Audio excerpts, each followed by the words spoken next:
Satu mari sama Tuhan kita memuji dan memuliakan nama Tuhan di pagi hari ini. Kita menyatakan nama Tuhan kita ajaib dan hebat. Kita memuji dan memuliakan nama-Mu Tuhan. Kita mengucap syukur akan Kau Tuhan.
Sebentar lagi kami akan memasuki dalam firman-Mu Tuhan.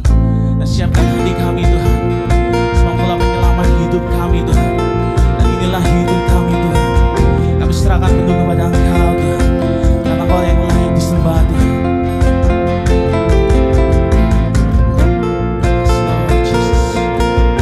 Penyelamat kami yang satu-satunya yang hidup.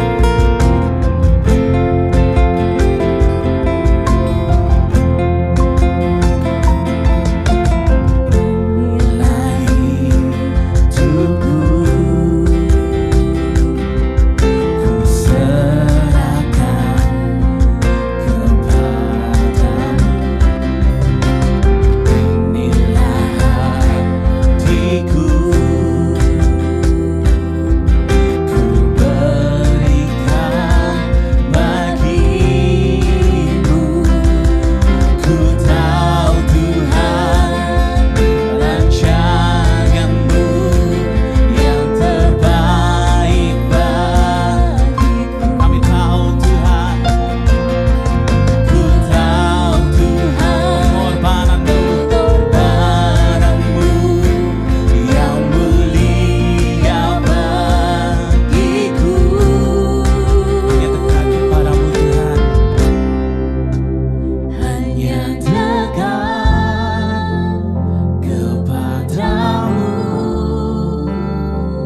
rasakan damai-Mu.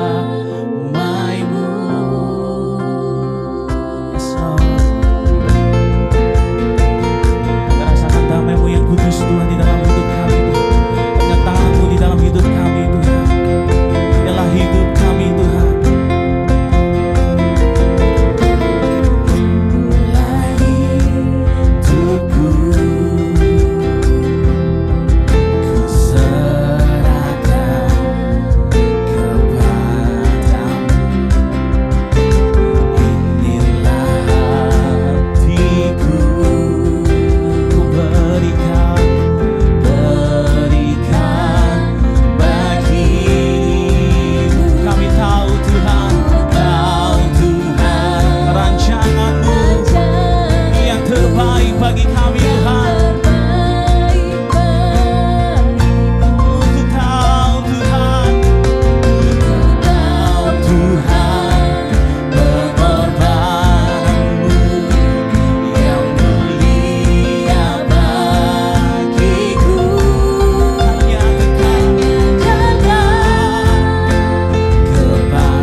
Puji Tuhan, haleluya. Bapak Ibu Saudara sekalian yang Tuhan kasihi, selamat berjumpa lagi dalam hadirat Tuhan di tengah-tengah ibadah minggu kita pada saat ini. Saatnya kita akan sama-sama perhatikan firman Allah. Mari saya ajak kita semua tunduk kepala sebelum kita baca firman Tuhan, kita berdoa. Maha besar Bapa Surgawi, dalam nama Yesus Kristus Tuhan dan Juru Selamat kami yang hidup, pada saat ini kami datang di hadapan hadirat-Mu dengan penuh sukacita, karena Tuhan tetap memberikan kami waktu untuk datang kepadamu, sehingga kami boleh mengalami satu pengurapan yang kuat untuk menghadapi situasi kehidupan saat ini. Kami percaya kalau kami ada itu karena kemurahan-Mu. Terpujilah Engkau Bapa kekal sampai selama-lamanya. Saat ini kami merindukan firman-Mu.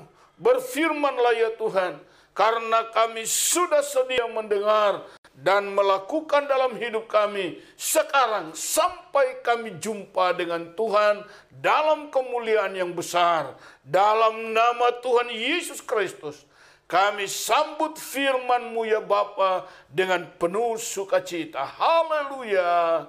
Amin. Puji Tuhan, Bapak Ibu Saudara sekalian yang Tuhan kasihi. Saat ini kita akan sama-sama mau mendengar firman Allah dengan tema kedatangan Tuhan Yesus kali kedua akan didahului oleh manusia durhaka. Sekali lagi, kedatangan Tuhan Yesus pada kali yang kedua akan didahului oleh manusia durhaka. Bapak Ibu Saudara sekalian yang Tuhan kasihi, mengapa tema ini kita angkat? Karena sekarang sudah ada banyak berita tentang perkataan orang bahwa antikris sudah mulai menyatakan kehadirannya dan capnya mulai dipakai. Bapak Ibu Saudara sekalian yang Tuhan kasih, kita lihat firman Allah. Kita tidak boleh asal percaya, tetapi semuanya harus dengan firman Allah. Semua harus disesuaikan dengan firman Tuhan.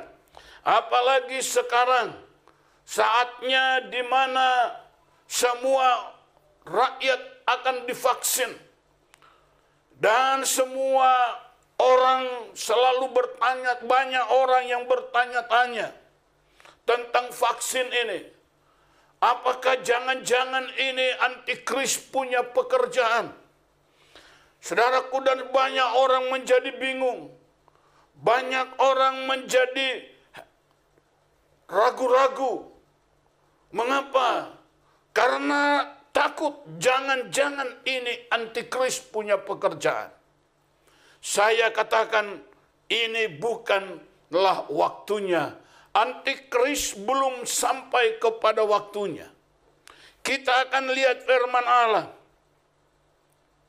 dalam 2 Tesalonika pasal 2 ayat 1 sampai ayat 10 berkata demikian. Tentang kedatangan Tuhan kita Yesus Kristus dan terhimpunnya kita dengan Dia, kami minta kepadamu saudara-saudara, supaya kamu jangan lekas bingung dan gelisah, baik oleh ilham roh. Terkadang orang berkata, "Wah, saya terima dari Roh Kudus."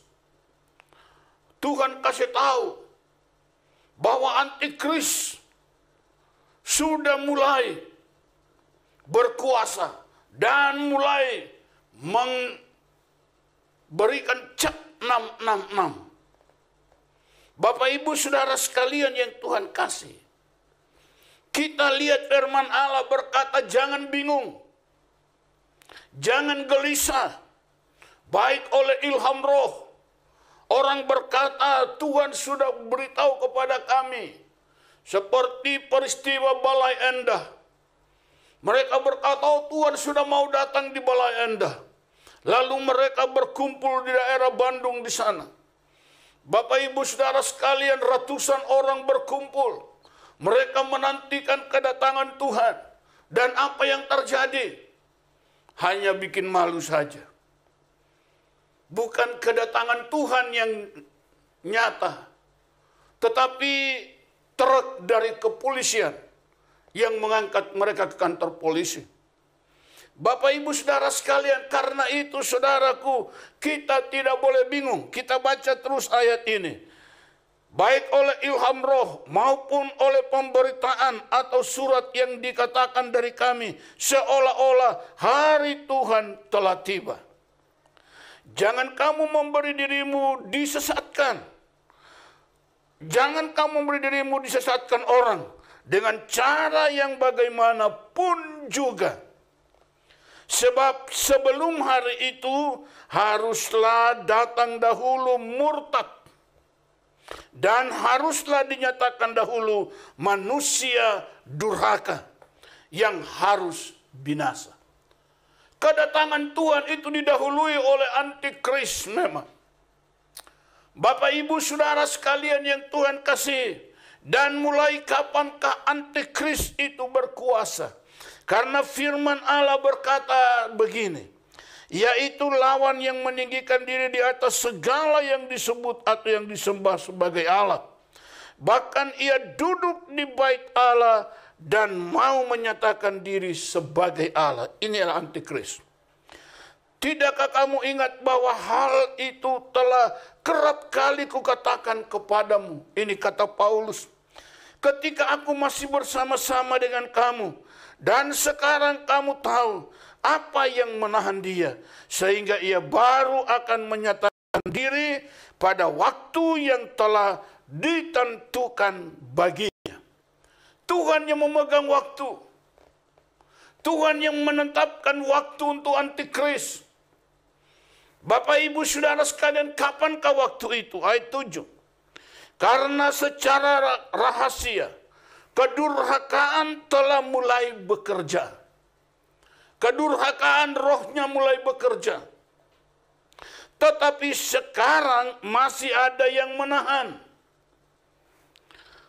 Kalau yang menahannya itu telah disingkirkan, pada waktu itulah si pendurhaka baru akan menyatakan dirinya. Tetapi Tuhan Yesus akan membunuhnya dengan napas mulutnya dan akan memusnahkannya kalau ia datang kembali. Nah, Bapak Ibu Saudara sekalian yang Tuhan kasih, sengaja saya bawa gambar ini untuk kita perhatikan. Mulai kapankah antikris bekerja? Saudara-saudaraku, kalau roh antikris bekerja mulai sejak awal di sini. Saudara-saudara yang digambarkan dengan naga berkepala 7 bertanduk 10. Bapak Ibu Saudara sekalian, dan naga ini mengejar wanita ini baru melahirkan. Ketika dia melahirkan, anaknya dibawa ke takhta Allah. Dan lalu naga ini mengejar anak itu. Tetapi Bapak Ibu sekalian, terjadi peperangan di sorga. Lalu naga itu dicampakkan ke bumi. Dan ketika dia sadar dia dicampakkan ke bumi, maka dia mengejar wanita ini. Bapak Ibu Saudara sekalian yang Tuhan kasih, disinilah pertarungan yang berat. Bagi wanita ini, siapakah wanita ini? Wanita ini adalah gereja Tuhan. Bapak Ibu, gereja Tuhan akan alami suatu keadaan yang begitu sulit. Gereja Tuhan akan mengalami aniaya demi aniaya. Gereja Tuhan akan alami penderitaan demi penderitaan. Yang digambarkan sebagai wanita yang baru melahirkan, lalu dia mau menyelamatkan diri, dia berlari.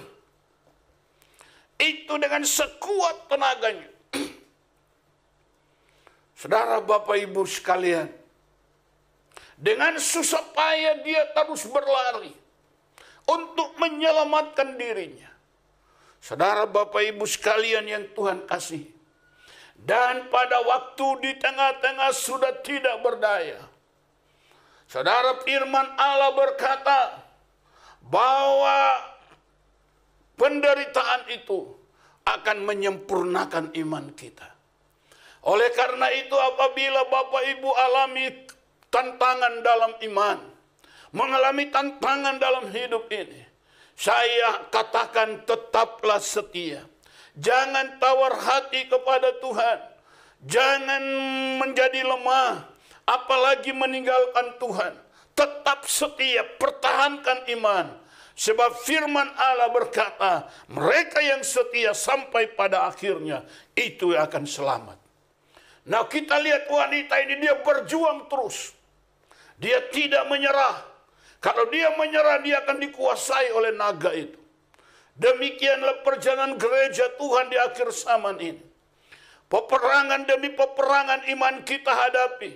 Jangan menyerah. Kalau Anda menyerah, Anda akan dilalap oleh naga itu. Atau iblis, atau setan. Bapak Ibu Saudara sekalian yang Tuhan kasihi. Dan ketika dia sudah tidak kuat, maka dua sayap burung nasar, saudaraku, diberikan kepada perempuan ini. Ini adalah gereja Tuhan. Gereja Tuhan tidak akan ditinggalkan oleh Allah. Yesus berkata, aku tidak meninggalkan kamu yatim piatu. Aku selalu beserta dengan kamu sampai kesudahan alam. Di tengah-tengah keadaan yang sudah tidak berdaya, sudah lelah, sudah capek, sudah tidak kuat. Karena dia terus berjuang. Maka tiba-tiba ada dua sayap burung nasar yang besar mengangkat wanita itu dan membawa lari ke padang belantara atau ke padang gurun. Dibawa lari dia ke padang gurun. Saudara-saudara sekalian, apakah dua sayap burung nasar ini? Ini adalah gambaran firman Allah dan roh Allah. Saudara, gereja harus penuh firman. Gereja harus penuh dengan roh. Sebab firman tanpa roh itu mati. Saudara-saudara sekalian, firman tanpa roh tidak ada daya. Firman tanpa roh tidak ada kuasanya.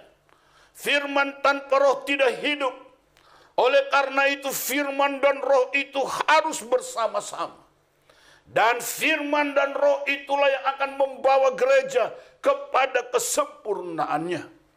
Sebab kita harus hidup sempurna. Sama seperti Allah itu adalah sempurna. Matius pasal 5 ayat 48 berkata, hendaklah kamu sempurna karena Bapa di sorga sempurna adanya. Oleh karena itulah Bapak Ibu Saudara sekalian yang Tuhan kasih. Dengan apakah kita mau bisa sempurna? Dengan kekuatan firman dan Roh Kudus. Maka kita akan dibawa kepada kesempurnaan. Dan saudara-saudara sekalian yang Tuhan kasih. Dan ketika antikris mau menyatakan dirinya. Saudara, antikris belum bisa menyatakan diri selama gereja ini masih ada di bumi ini. Tidak bisa. Siapa yang menahannya sudah dikatakan tadi, karena yang menahannya itu masih ada sehingga dia tidak berdaya. Siapakah yang menahan perjalanan antikris itu? Itu adalah gereja Tuhan. Ada saatnya gereja Tuhan akan diangkat ke padang gurun ini atau ke padang belantara. Ada saatnya gereja akan dibawa ke padang belantara. Saudara-saudara, kapankah itu? Yaitu ketika dua sayap burung nasar ini, firman dan roh, bekerja bersama begitu dahsyat di dalam gereja Tuhan. Maka dialah yang akan menerbangkan gereja Tuhan itu ke padang gurun ini. Selama 3,5 tahun, gereja akan dipelihara di padang gurun. Saudara-saudara sekalian, mungkin orang berpikir pasti menderita, pasti susah di padang gurun. Tidak. Saudara-saudara, padang gurun adalah tempat yang disediakan Allah untuk wanita atau untuk gereja. Di dalam Wahyu pada pasal yang ke-12 saya akan bacakan demikian firman Allah. Perempuan itu lari ke padang gurun di mana telah disediakan suatu tempat baginya oleh Allah, supaya ia dipelihara di situ 1260 hari lamanya. Saudaraku yang Tuhan kasih, jadi perempuan ini berlari untuk mencapai padang gurun, dia nggak mampu. Dia sudah lelah, dia sudah tidak kuat. Naga semakin dekat mengejarnya. Bapak Ibu Saudara sekalian, tetapi tiba-tiba 2 sayap burung nasar menolong perempuan ini, memberikan kekuatan sehingga dia bisa begitu cepat mencapai padang gurun ini.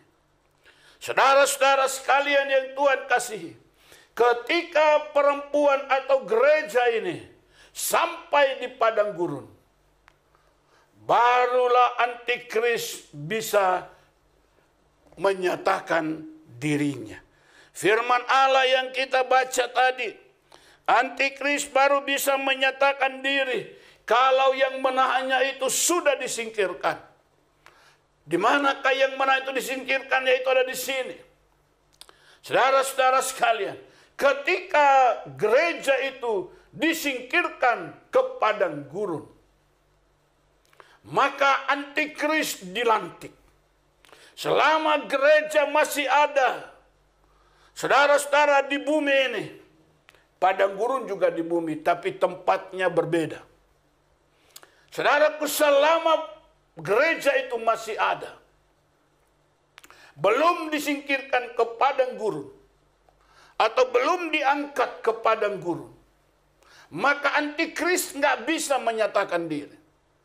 Dan ketika gereja diangkat ke padang gurun, dibawa ke padang gurun, saudara, kita lihat tadi ayat 6, perempuan itu lari ke padang gurun, di mana telah disediakan suatu tempat baginya oleh Allah. Jadi yang menyediakan tempat ini adalah Allah itu sendiri. Untuk gereja. Siapakah gereja? Gereja itulah kekasih Allah. Siapa gereja? Gereja itulah mempelai Kristus. Saudaraku, karena itu disediakan tempat oleh Allah, yaitu tempatnya di padang gurun. Padang gurun itu adalah daerah yang tidak pernah ditempati oleh manusia. Padang gurun itu adalah daerah yang tidak ada yang hidup di sana. Tapi di sanalah gereja dipelihara oleh Tuhan. Tuhan sendiri yang menyediakan tempatnya. Saudara, firman Allah berkata dalam kitab Yesaya pasal 51 ayat yang ketiga. Kitab Nabi Yesaya pasal 51 ayat 3. Saya bacakan untuk kita semua, demikian firman Allah. Sebab Tuhan menghibur Sion, menghibur segala reruntuhannya. Ia membuat padang gurunnya seperti Taman Eden. Saudara, padang gurun ini disiapkan oleh Allah untuk kekasihnya, yaitu untuk gereja. Firman Allah berkata padang gurun itu dibangun oleh Tuhan seperti Taman Eden. Luar biasa. Saudaraku, dan dikatakan dan padang belantara seperti taman Tuhan. Di situ terdapat kegirangan dan sukacita, nyanyian syukur dan lagu yang nyaring. Saudara lihat. Saudara, antikris tidak pernah mengira. Antikris berpikir kalau gereja lari ke padang gurun, pasti mati di sana. Kenapa di padang gurun tidak ada kehidupan? Di padang gurun tidak ada air. Padang gurun itu kering. Tidak ada rumput yang tumbuh di sana. Oleh karena itulah antikris berpikir, sudahlah gereja ke padang gurun. Mungkin gereja akan mati di sana.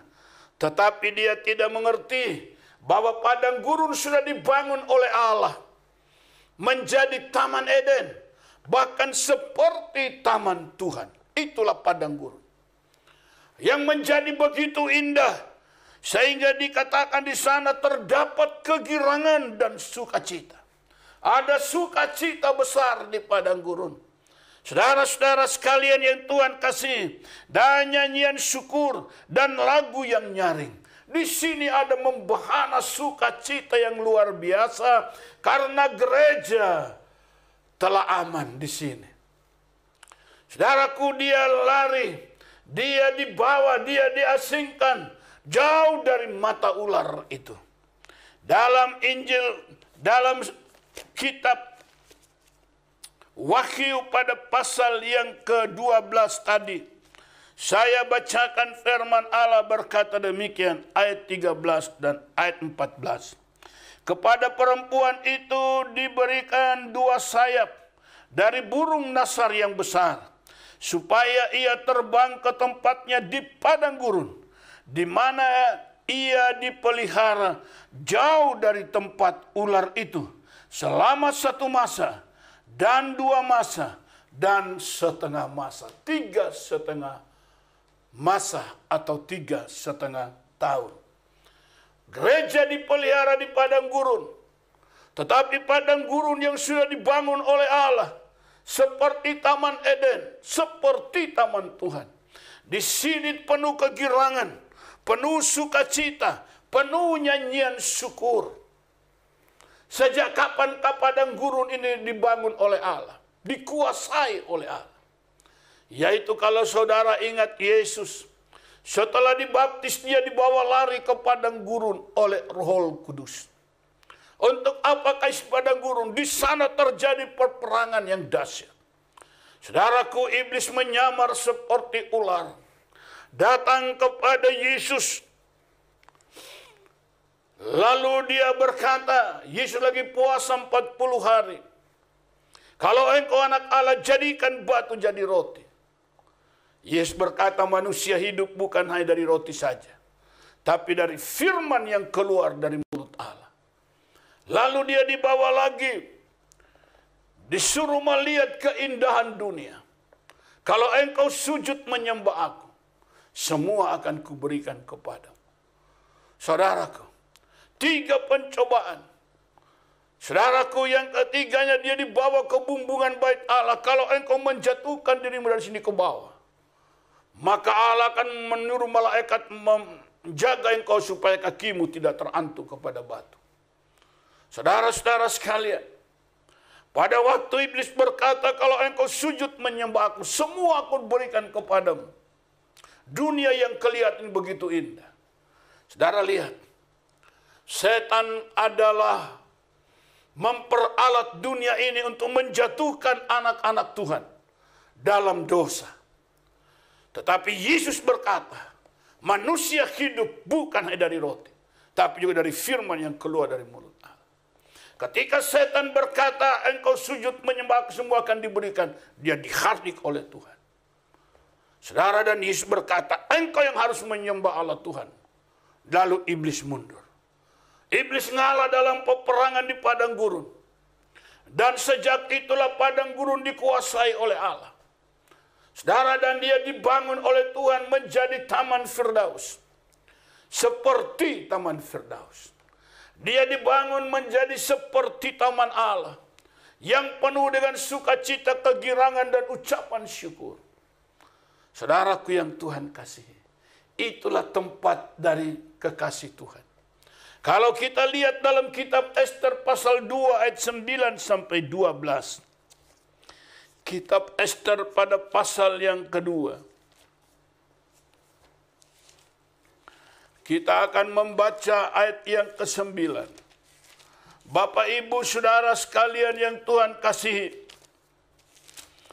Ester menceritakan dengan jelas pada ayat yang ke-9 mulai kita baca. Maka gadis itu sangat baik pada pemandangannya dan menimbulkan kasih sayangnya, sehingga Hagai segera memberikan wangi-wangian dan pelabur kepadanya, dan juga 7 orang dayang-dayang yang terpilih dari isi istana raja. Kemudian memindahkan dia dengan dayang-dayangnya ke bagian yang terbaik di dalam balai perempuan. Bapak, Ibu, Saudara sekalian yang Tuhan kasih, Ester terpilih sebagai permaisuri Raja Ahasverus. Oleh karena itu dia dipindah ke tempat yang terbaik, ke bilik yang terbaik. Saudaraku, demikian pula gereja. Sebelum antikris menyatakan dirinya untuk menguasai dunia, maka gerejanya dipindah oleh Allah ke tempat yang terbaik. Saudaraku, yaitu di padang gurun yang sudah dibangun oleh Allah, menjadi seperti Taman Eden, seperti taman Tuhan. Disitulah kekasih-kekasih Allah dipelihara. Disitulah gereja Tuhan dipelihara. Selama dunia dikuasai oleh antikris, selama 1260 hari atau 3,5 tahun, antikris menguasai dunia. Barulah di sini setelah dia dilantik, maka cap 666 ini barulah dinyatakan. Jadi hari-hari ini cap antikris itu belum. Saudara-saudara sekalian yang Tuhan kasih, kalau kita takut disuntik, saudara-saudaraku, divaksinasi karena kita takut nanti saudara itu ada merek antikris. Enggak, saudara. Memang roh antikris sudah sementara bekerja, yaitu roh yang menyangkal Yesus bukan Tuhan. Roh yang menyangkal Yesus sebagai Allah. Roh yang menyangkal Yesus sebagai anak Allah. Itulah roh antikris. Bapak Ibu Saudara sekalian yang Tuhan kasih, tetapi dia baru menyatakan diri ketika kekasih-kekasih Tuhan diangkat, dibawa ke tempat yang terbaik, dipelihara di sana. Barulah antikris dilantik. Kapankah pelantikan antikris itu? Saudaraku, yaitu setelah gereja diangkat ke padang gurun. Dalam Wahyu pada pasal yang ke-13. Saya baca demikian firman Allah. Binatang yang keluar dari dalam laut. Lalu aku melihat seekor binatang keluar dari dalam laut, bertanduk 10 dan berkepala 7. Di atas tanduknya terdapat 10 mahkota, dan pada kepalanya tertulis nama-nama hujat. Binatang yang kulihat itu serupa dengan macan tutul, dan kakinya seperti kaki beruang, dan mulutnya seperti mulut singa. Dan naga itu memberikan kepadanya kekuatannya dan tahtanya dan kekuasaannya yang besar. Disinilah pelantikan antikris. Pada saat naga berkepala 7 bertanduk 10 itu memberikan kekuasaan kepada antikris, itulah pelantikan. Bapak Ibu Saudara, saya pelantikan, maka cap itu baru bekerja. Cap ini baru berfungsi.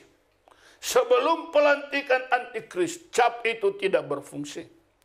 Saudara-saudara sekalian, kita melihat apabila seorang terpilih dalam pemilihan, anggaplah sebagai contoh.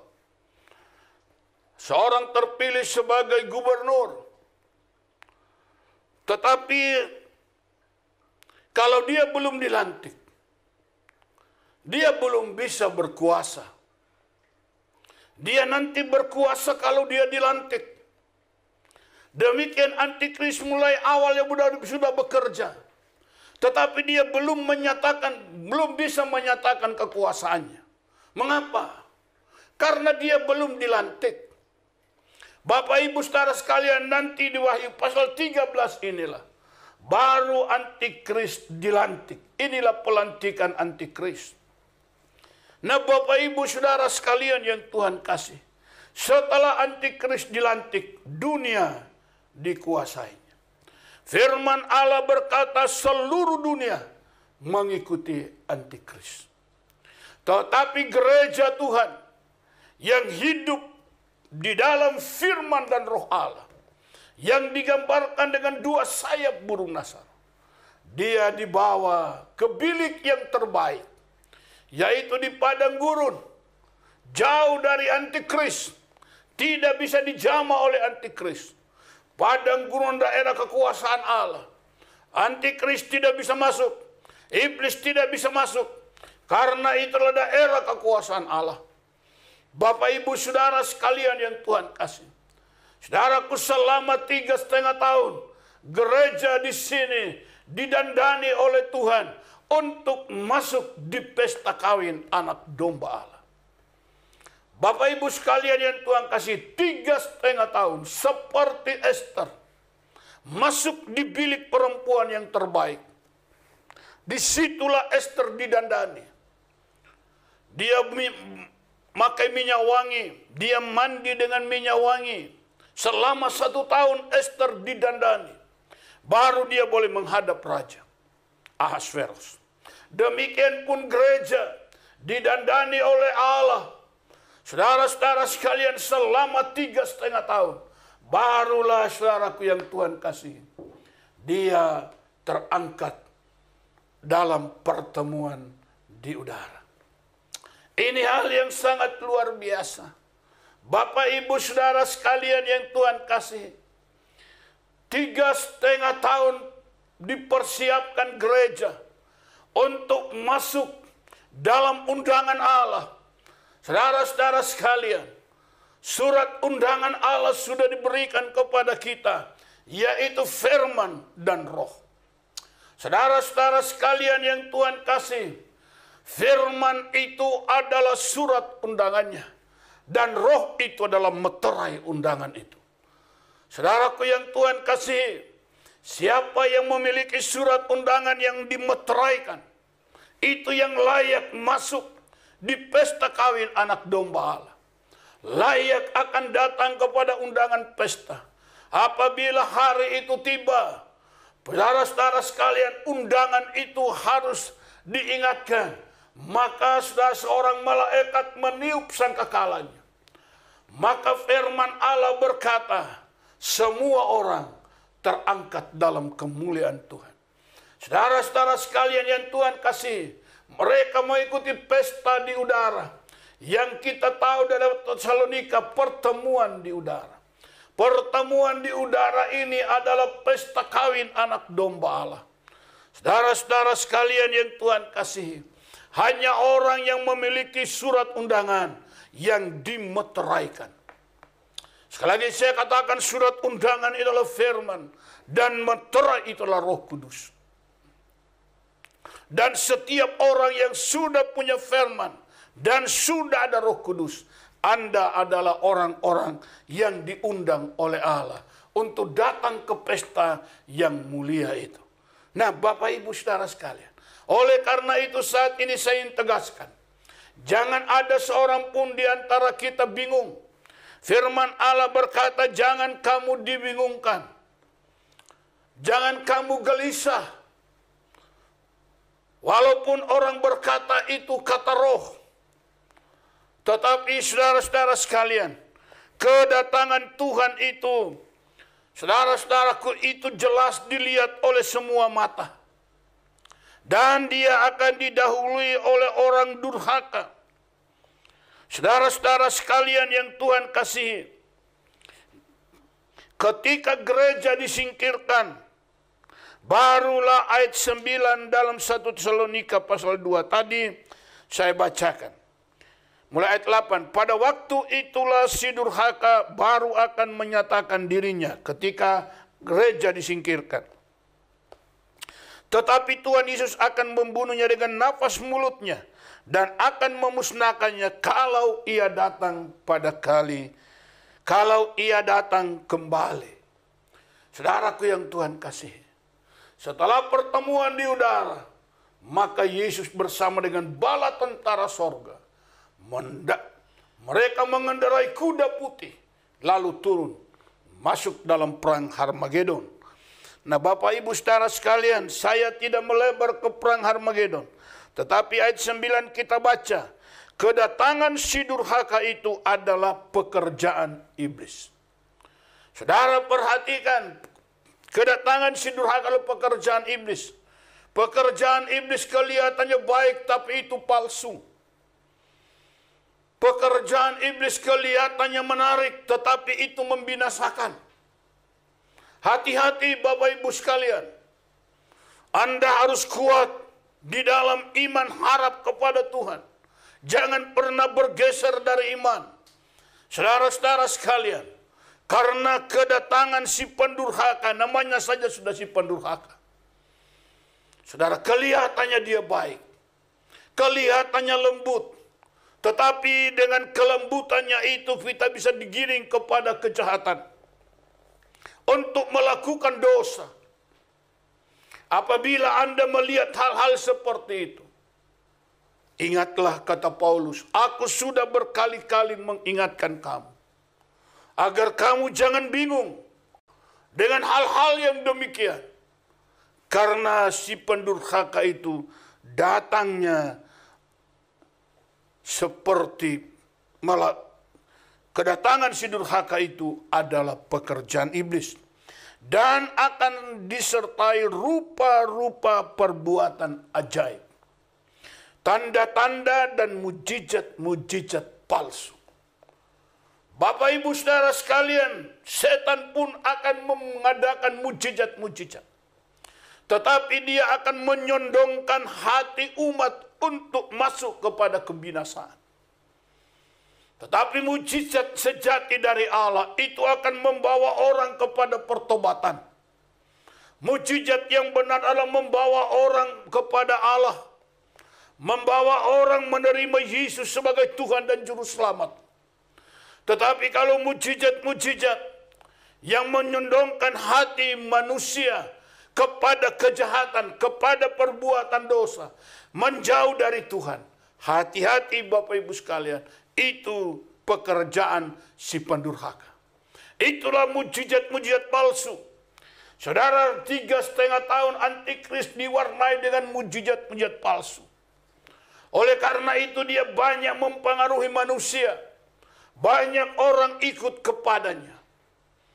Tetapi puji Tuhan, karena gereja Tuhan dipelihara di padang gurun. Hanya saja ada gereja yang tertinggal, yang masuk di masa 3,5 tahun. Tuhan gambarkan dengan 10 anak darah. 5 yang bijaksana, 5 yang bodoh. Dalam Matius pasal 25. Mereka yang bijaksana menyiapkan minyak. Dibuli-buli. Tetapi yang bodoh mereka hanya mengharapkan minyak yang ada di obor, di pelita. Dan ketika mempelai itu ditunggu, ternyata tidak datang-datang. Dan di tengah malam mereka semua sudah tertidur. Tiba-tiba mempelai itu datang. Lalu orang berseru, sambutlah mempelai, songsonglah mempelai. Lalu 10 anak darah ini bangun. Yang 5 membawa minyak dibuli-buli, mereka isi kembali minyaknya. Lalu pelita mereka menyala dengan baik. Sementara 5 yang bodoh, pelitanya mulai kedap-kedip karena minyaknya habis. Mereka minta, berikan kami minyak. Yang 5 bijaksana berkata, tidak bisa karena tidak cukup untuk dibagi. Tapi kamu pergilah kepada penjual minyak, belilah minyak untuk kamu. Ketika mereka pergi mencari minyak, membeli minyak, ternyata mempelai itu sudah masuk di ruang pesta pengantin. Lalu pintu ditutup. Ketika pintu ditutup, barulah 5 yang anak darah bodoh datang. Mereka mengetuk-ngetuk pintu. Bukalah kami pintu Tuhan. Tetapi dari dalam berkata, mundur karena aku tidak mengenal kamu. Hai kamu yang berbuat jahat. Bapak Ibu Saudara sekalian yang Tuhan kasihi. Roh Kudus itu bicara tentang minyak. Minyak bicara tentang urapan kuasa Roh Allah. Yesus berkata kepada kita semua orang percaya, terima Roh Kudus. Sebagai kepala gereja, dia mengingatkan gereja supaya terima Roh Kudus. Paulus berkata, jangan mabuk anggur, hendaklah kamu penuh dengan Roh Kudus. Bapak Ibu Saudara sekalian yang Tuhan kasih, mari setiap kita orang yang percaya terima Roh Kudus. Saudara, kenapa? Itu adalah meterai. Meterai undangan. Surat undangan itu kita sudah baca, kita sudah pelajari. Ini adalah surat undangan. Tetapi saudara, kalau itu tidak bermeterai, itu tidak laku. Undangan yang berlaku adalah undangan yang bermeterai.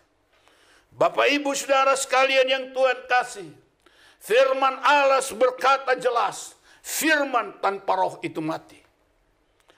Artinya tidak sah. Karena itulah Tuhan berkata, terima Roh Kudus. Kenapa?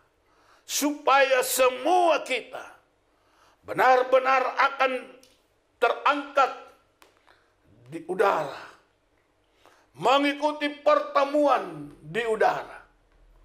Saudara-saudara sekalian yang Tuhan kasih, sehingga kita akan berpesta dengan Tuhan. Dan setelah itu baru kita turun masuk dalam perang Harmagedon. Disinilah Tuhan binasakan si pendurhaka itu. Bersama dengan semua pengikutnya. Semua akan dimusnahkan oleh napas yang keluar dari mulut Allah sendiri. Kekasih-kekasih Maha Tuhan, kita bersyukur karena sampai pada hari ini kita terus diingatkan oleh firman Tuhan agar jangan ada seorang pun orang percaya itu binasa. Tapi biarlah semua orang yang percaya Tuhan tetap hidup dalam firman Allah dan tetap ada dalam pimpinan Roh Kudus. Firman dan Roh harus bekerja bersama, membawa gereja ke padang gurun, tempat yang disediakan oleh Allah untuk dipelihara selama 3,5 tahun. Dunia dikuasai oleh antikris, gereja di padang gurun. Puji Tuhan, Tuhan memberkati kita sekalian. Saya sampaikan di sini firman Allah dengan sebuah peringatan lagi. Saudara-saudara sekalian, Anda tidak perlu takut untuk divaksin. Ya, Anda tidak perlu gelisah. Saudara-saudara, vaksin itu untuk kesehatan. Itu bukan antikris. Saudaraku yang Tuhan kasih, walaupun memang ada yang dimasukkan ke kita untuk mengontrol kemana kita pergi, bagaimana keadaan kesehatan kita. Tetapi saudara, itu bukan antikris. Antikris nanti, saudaraku, kalau gereja penuh dengan Roh Kudus dan penuh dengan firman, gak usah khawatir. Kapanpun antikris datang, saudara gak usah khawatir. Kenapa? Karena firman dan Roh itu akan membawa kita ke padang gurun di tempat yang telah disediakan oleh Allah untuk gerejanya, untuk saudara, untuk saya, untuk kita semua. Puji Tuhan, Tuhan memberkati kita sekalian, dan saya harap agar seluruh jemaat Gereja Penyebaran Injil Elusai Surabaya tidak ada yang menolak saudara-saudara apabila engkau divaksinasi. Karena itu tidak salah, itu untuk kesehatan Anda dan saya. Baik, Tuhan memberkati kita sekalian. Tetaplah di dalam kebenaran firman Allah. Jangan bimbang, jangan gelisah. Karena kalau antikris datang, waktu Tuhan yang menentukannya. Gereja disingkirkan dulu oleh Allah, baru antikris muncul. Haleluya. Tuhan memberkati kita semua. Amin.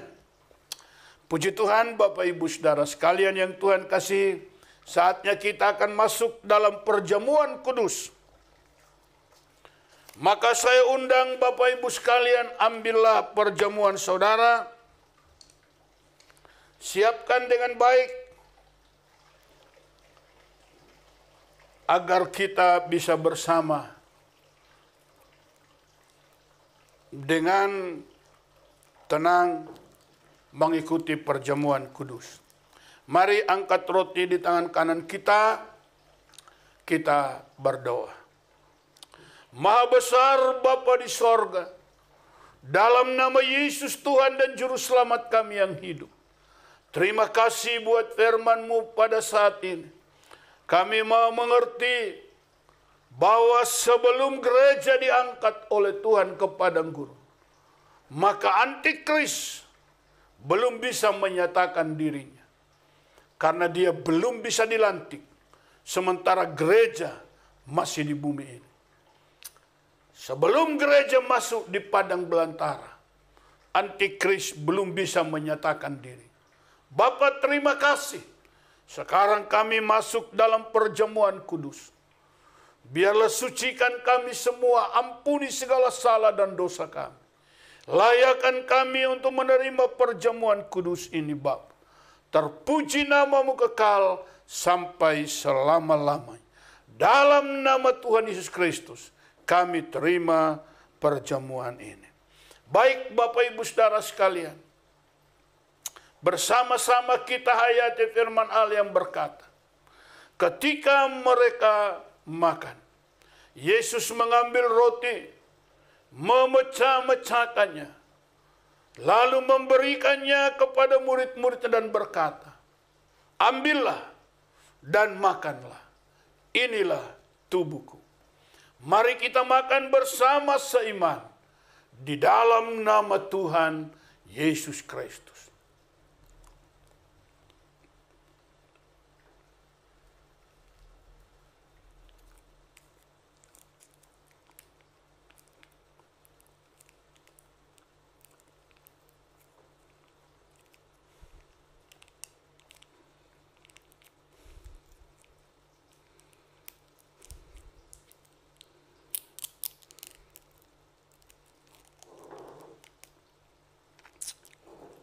Demikian Bapak Ibu sekalian, siapkan anggur dengan baik, pegang dengan tangan kanan saudara, sambil mengangkat ke atas, kita merenungkan firman Allah yang berkata, sesudah makan, Yesus mengambil cawan, mengucap syukur, lalu memberikannya kepada mereka dan berkata, minumlah kamu semua dari cawan ini, karena inilah darahku, darah perjanjian yang ditumpahkan bagi banyak orang untuk pengampunan dosa. Bapak Ibu sekalian, bersyukurlah karena dosa kita sudah diampuni. Bersyukurlah karena saat ini engkau sudah dikuduskan oleh Bapa. Saat ini engkau layak menghadap hadirat Tuhan. Oleh sebab itu terima kuasanya, terima mujizatnya. Mari kita minum bersama seiman di dalam nama Tuhan Yesus Kristus. Kurana makata karana lamayas. Oh, terima kasih Bapa. Terima kasih Yesus. Bapak Ibu Saudara sekalian, engkau sudah menerima tubuh dan darah Kristus. Oleh karena itu kuasa Allah mengalir dalam hidup saudara. Engkau alami mujizatnya dalam hidupmu. Kalau engkau ada yang sakit, terima mujizat saat ini. Kesembuhan terjadi atas saudara. Kalau engkau mengalami kesulitan-kesulitan, maka saat ini jalan dibuka oleh Tuhan. Kalau engkau ada dalam tekanan-tekanan, saat ini bebanmu akan diangkat oleh Allah. Mujizat demi mujizat terjadi dalam hidup saudara. Kalau engkau alami jalan-jalan buntu, percayalah, lewat kematian Yesus dan kebangkitannya, maka jalan itu sudah dibuka bagi saudara. Karena itu jangan putus asa, jangan kecewa, jangan tawar hati. Percayalah bahwa Allah ada di pihak kita, maka jalan semua dibuka oleh Tuhan. Terima kasih Bapa. Terpujilah Engkau kekal sampai selama-lamanya. Kami bersyukur dalam nama Tuhan Yesus Kristus. Haleluya. Amin. Baik, puji Tuhan, Bapak Ibu Saudara sekalian yang Tuhan kasih. Kita bersyukur kepada Tuhan karena boleh bersama-sama menikmati makan saya dengan Tuhan dalam perjamuan kudus. Tuhan memberkati. Amin. Kami bersyukur akan Kau Tuhan, buat kasih-Mu di hidup kami Tuhan, pengorbanan-Mu yang mulia bagi kami Tuhan, Kau buktikan kasih-Mu bagi kami Tuhan. Aku lihat bukti kasih-Mu, Kau menderita ketika-Mu, dengan darah-Mu Kau selamatkanku. Kini ku hidup menyerahkan-Mu. Telah kulihat bukti kasih-Mu Tuhan. Kau menderita ketika-Ku, dengan darah-Mu yang mahal Tuhan, dengan darah-Mu Kau selamatkanku. Kini ku hidup menyerahkan-Mu. Lalu besar Tuhan, lalu besar kasih-Mu Bapa, pengorbanan yang Kau berikan bagiku. Lalu mahal Tuhan, lalu mahal darah-Mu Yesus tercurah untuk menebus hidupku. Lalu besar darah-Mu Yesus yang Kau berikan bagiku. Terlalu mahal Tuhan, terlalu mahal darah-Mu Yesus tercurah untuk menebus hidupku. Tercurah untuk menebus hidupku. Tercurah untuk menebus hidupku.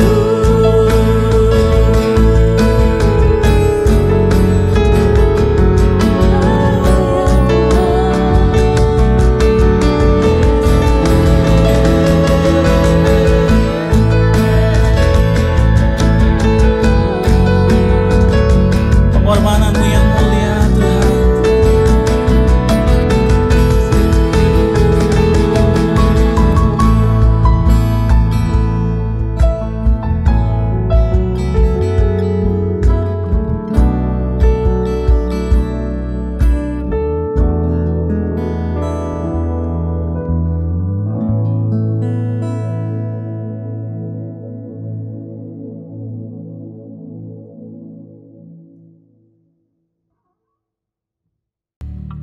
Pulanglah dengan damai sejahtera, serta terimalah berkat dari Allah Bapa kita di sorga. Maka sekarang anugerah berkat dari Allah Bapa kita di sorga, kasih sayang dari Yesus Kristus Gembala Agung, Tuhan dan Juru Selamat kita sekalian, kekuatan dan pertolongan Roh Kudus senantiasa memimpin di sepanjang langkah hidup yang kita lalui, mulai hari ini seterusnya sampai Maranatha Tuhan datang kembali. Diberkatinya rumah tanggamu masing-masing, diberkatinya semua mata pencaharianmu, diberkatinya segala usahamu, diberkatinya engkau kemanapun pergi. Tuhan berjanji menyertai dan memimpin langkah-langkah hidup saudara. Dia akan terus menjaga engkau di setiap langkah. Dia menghindarkan engkau dari segala malapetaka maut dan menjauhkan engkau dari segala kecelakaan. Yesus berjanji tetap beserta kita sampai kesudahan alam. Maka segala berkat berlimpah dari Bapa Surgawi dicurahkannya ke atas setiap pribadimu. Terima dengan imanmu, terjadi dalam nama Tuhan Yesus Kristus. Bapa, terima kasih. Bapa, terima kasih. Bapa, terima kasih.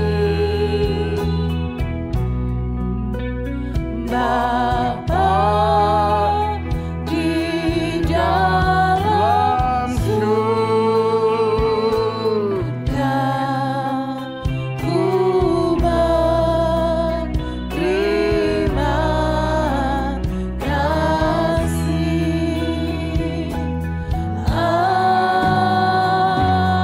Amin. Selamat hari Minggu untuk kita Tuhan semua. Yesus memberkati. Tuhan Yesus memberkati. Amin. Bagaimana jemaat Tuhan? Saya percaya bahwa ibadah hari ini memberkati kita semua. Untuk informasi yang pertama, yaitu bagi jemaat Tuhan yang rindu untuk memberikan persembahan syukur, dapat diberikan pada rekening di bawah ini.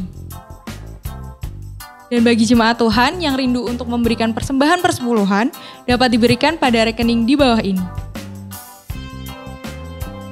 Sekian informasi pada hari ini. Sampai berjumpa pada ibadah selanjutnya. Tuhan Yesus memberkati.